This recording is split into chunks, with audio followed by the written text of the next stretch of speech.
국민 절반 이상이 윤석열 대통령의 외교 정책에 낙제점을 주었습니다.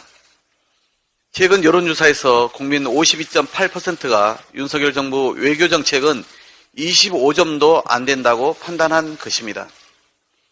날리면 참사 이후 연이어 벌어진 윤석열 정부의 외교 참사에 대한 국민 공분이 그대로 반영된 결과입니다.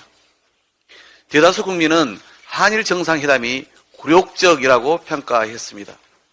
가장 핵심이라 할 강제동원 구상권 청구는 정권이 바뀌면 차기 정부가 원점에서 재검토해야 한다는 의견도 압도적입니다. 무엇보다 윤석열 대통령이 말하는 국익이 단 한 가지라도 제대로 실현되었다면 국민 분노가 이렇게까지 크지 않았을 것입니다.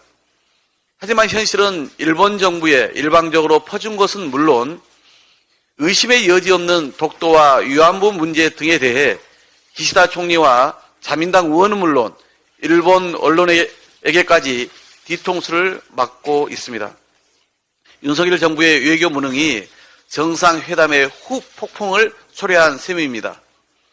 앞으로 발생할 역내 무역 분쟁, 후쿠시마 방사능 오염수 방류에 따른 우리 국민의 생명과 안전 문제, 후쿠시마산 수산물 수입 재개로 인한 어업 등 산업적 피해 등 한마디로 외교 지뢰밭입니다.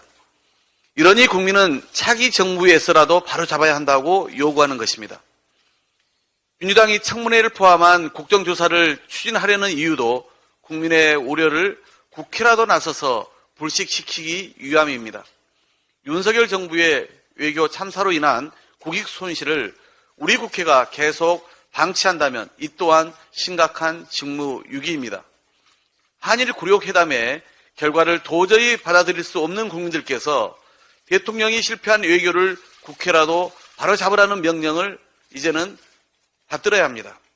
민주당은 이번 주에 대일 굴욕외교 진상규명을 위한 국정조사 실시 요구서를 제출하겠습니다. 대법원의 판결과 상권 분립마저 무시한 윤석열 정부의 굴욕적 대일 외교로 무너진 국격과 국민의 자존심을 회복하겠습니다.